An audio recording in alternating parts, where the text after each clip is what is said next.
What if having few friends isn't bad luck but a pattern? Most people assume loneliness just happens, but psychologists know it rarely does. Social isolation usually forms slowly, invisibly, and by the time people notice it, the cause is already internalized. Here's the uncomfortable truth. People don't drift away randomly. They respond to emotional signals, tone, presence, energy, and most of these signals are unconscious. You may be sending them without knowing. One of the biggest reasons people have few friends is emotional self-protection. After enough disappointment, the mind decides closeness is risky, so it becomes guarded, and guarded people feel distant even when they're kind. You may think you're just private, but others experience it as unavailability. Friendship requires emotional access, not oversharing but openness. When access feels blocked, people stop approaching. Another reason is hyperindependence. Needing no one feels strong,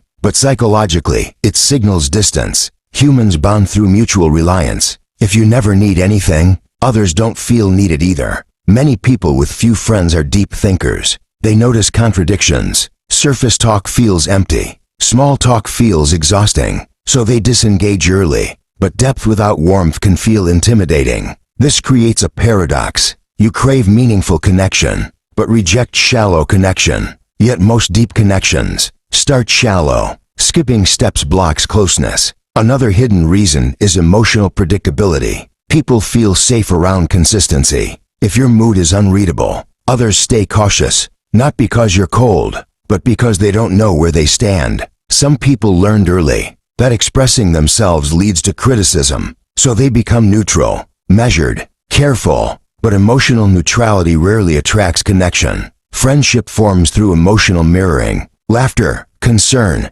interest. If reactions are muted, mirroring breaks, and connection fades quietly. People with few friends often overthink social interactions. They replay conversations, analyze responses, worry about impressions. That tension leaks out subtly, and tension makes others uneasy. There's also the issue of self-sufficiency masking loneliness. You function well alone, so no one checks in. You appear fine, but appearing fine removes invitations. People assume you don't need them. Some people unknowingly signal superiority, not arrogance, distance. When you don't complain, don't share struggles, don't reveal flaws, others feel judged even if you never judge them. Vulnerability is social glue. Without it, connection stays formal, polite, surface level. People bond over imperfection, not perfection. Another reason is unresolved resentment. Old betrayals change behavior. You become cautious with trust,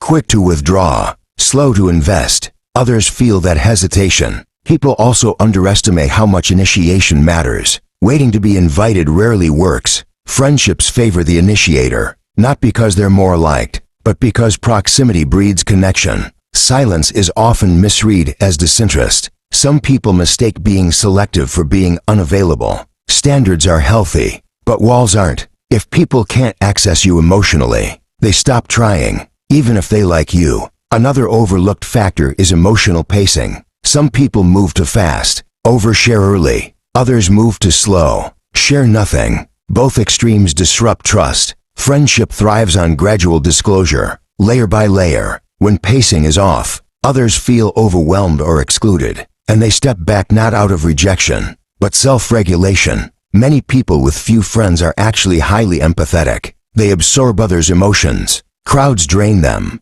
Socializing costs energy, so they limit exposure. But withdrawal reduces opportunity. There's also identity mismatch. If you've outgrown old values, old circles no longer fit, but new ones take time. This in-between phase feels lonely. It's not failure, it's transition. Some people unconsciously avoid closeness because closeness triggers self-doubt. Am I enough? Will they leave? So distance feels safer. Loneliness becomes controlled pain. People with few friends often value depth over frequency, but society rewards visibility. If you're not present often, you're forgotten easily, not because you lack value, but because attention fades without reinforcement. Another factor is emotional consistency. People gravitate toward those who feel stable. If your energy fluctuates unpredictably, others don't know how to engage. They choose easier connections, not better ones, easier ones. Some learn to be self-contained too early.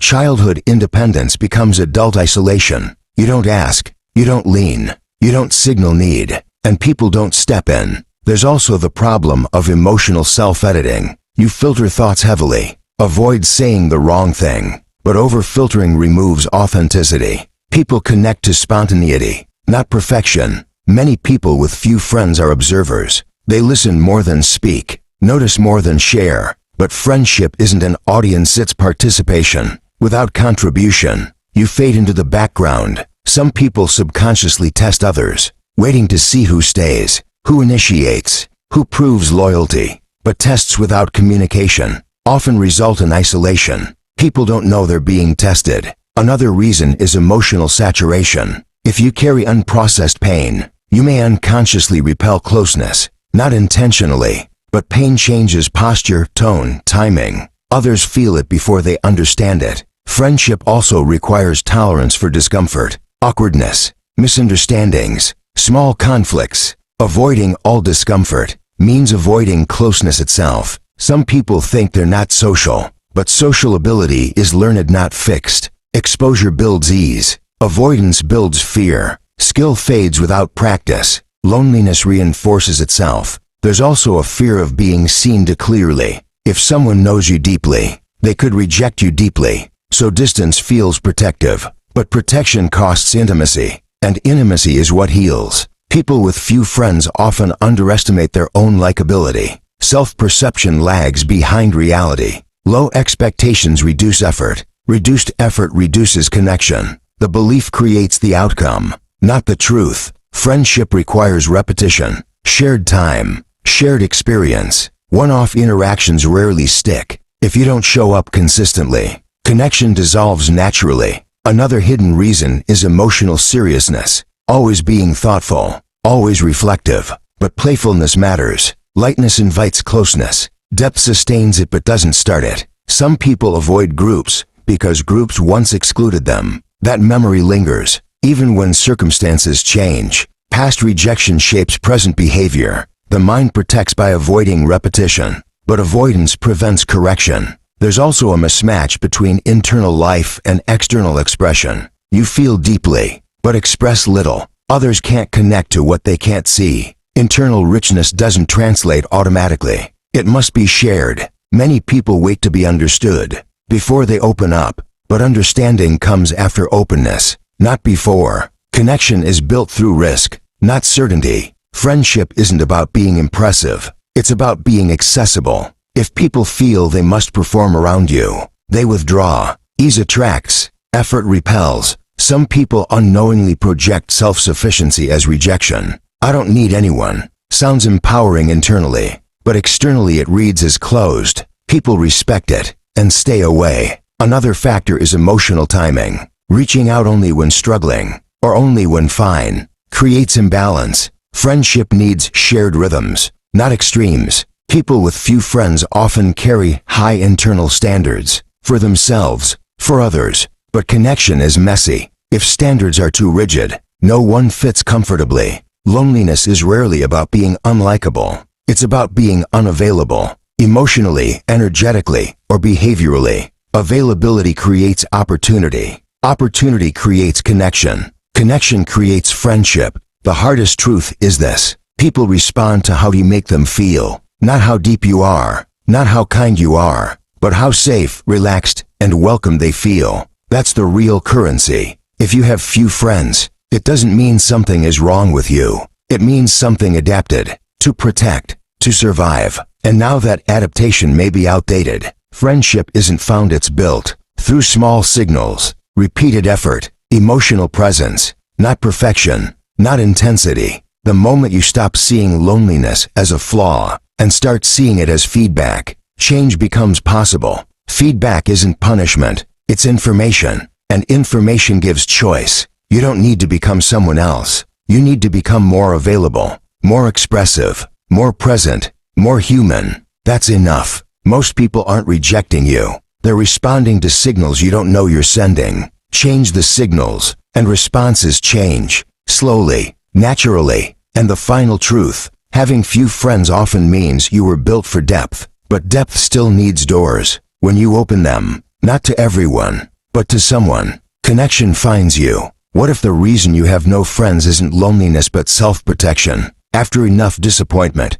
your mind learns a dangerous lesson. It starts equating distance with safety. You don't avoid people because you don't want connection. You avoid them because connection once hurt you deeply. Isolation becomes a shield, not a choice. And shields, over time, turn into prisons. There's a quiet habit that pushes people away without you noticing. You over-monitor yourself in social moments. Every word feels risky. Every reaction feels judged. The self-surveillance kills spontaneity. People don't feel your presence, they feel your tension. And tension is contagious. Most people think friendship is about being interesting. It's not. It's about being emotionally available. When someone senses you're closed, guarded, or unreadable, they retreat. Not because they dislike you, but because humans avoid emotional dead ends. They move toward warmth, not walls. You may secretly believe you're too different for most people. Smarter, deeper, more introspective. But this belief slowly isolates you. Difference becomes superiority in disguise. And superiority, even silent, creates distance. Real connection requires equality, not elevation. No one bonds with someone who feels unreachable. One brutal truth: people don't abandon you suddenly. They disengage slowly. After repeated moments of emotional mismatch, they share something vulnerable, you analyze instead of empathize. They joke, you take it literally. They open up, you stay neutral. Eventually, they stop trying. If you grew up having to be strong, friendship may feel unnatural. You learned early that needing others was dangerous, so you became self-sufficient, independent, controlled. But friendship requires controlled vulnerability, and vulnerability feels like weakness when you've survived alone, so you unconsciously reject it. Another hidden factor: you may confuse depth with seriousness. You think meaningful connection must be heavy, intense, profound, but bonding often starts with lightness,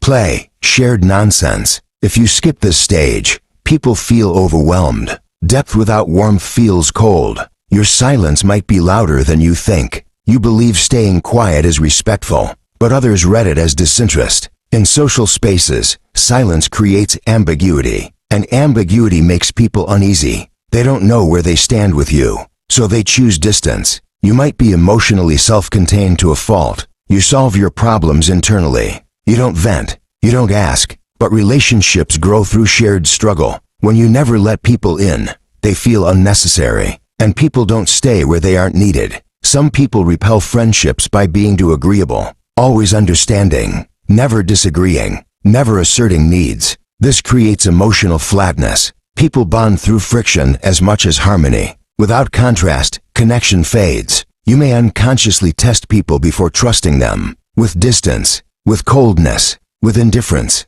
But most people don't fight tests they didn't sign up for. They interpret your defenses as rejection and leave quietly. Your intelligence may intimidate without intention, not because you're arrogant but because you over-explain, over-analyze, over-intellectualize emotions. This creates a power imbalance. People want to feel understood, not studied. Connection dies under dissection. Another painful truth: loneliness can become identity. You start seeing yourself as the one who's alone. This shapes your behavior, your expectations, your posture in social spaces. People sense this resignation, and it subtly pushes them away. You may believe people should just get you, without explanation, without effort. But unspoken expectations are silent deal breakers. When others fail to meet them, you withdraw. They never know why, and the gap widens. Trauma doesn't always look dramatic. Sometimes it looks like emotional minimalism. You give just enough but never fully. You stay pleasant but distant.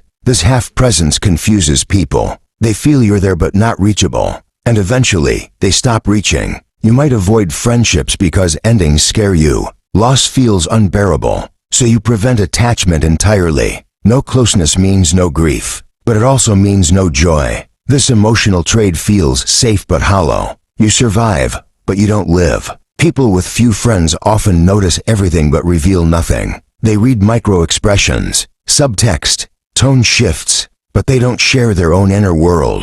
This imbalance creates emotional distance. Observation without participation isn't connection. You may secretly believe you're replaceable, that people won't notice your absence, so you detach preemptively. But this belief becomes self-fulfilling. When you don't show up fully, others don't attach fully. And the cycle repeats, not because you're forgettable but because you're hidden. Friendship requires small risks taken consistently. Speaking first, inviting, following up. If you wait to feel safe before acting, nothing begins. Connection favors the brave, not the perfect, and bravery feels uncomfortable at first. The hardest realization, you don't need to become someone else. You need to become slightly more visible, slightly more expressive, slightly more open. Most people aren't rejecting you. They're responding to the distance you project, and distance is adjustable. Real connection starts when you stop performing competence, when you allow uncertainty to show, confusion, need. This humanizes you. People bond with imperfection, not polish. Flaws invite closeness more than strengths. If you want friends, don't aim to be impressive. Aim to be present. React instead of retreating. Respond instead of analyzing. Let moments breathe instead of controlling them. Connection grows in unscripted spaces, not curated ones. Loneliness isn't always about lack of people. Sometimes it's about lack of emotional exchange. You can be surrounded and still isolated, or alone and deeply connected. The difference is emotional access. Friendship begins where defenses soften, not where numbers increase. The people who eventually find deep friendships change one thing. They stop waiting to be chosen and start choosing presence. They initiate without guarantees. They open without certainty. This feels risky, but it's the only path. No connection forms without exposure. If this video made you uncomfortable, that's not accidental. It touched a truth you've been avoiding. You don't lack worth. You lack safe expression, and that can be learned. Connection isn't found, it's practiced, and it starts the moment you stop hiding.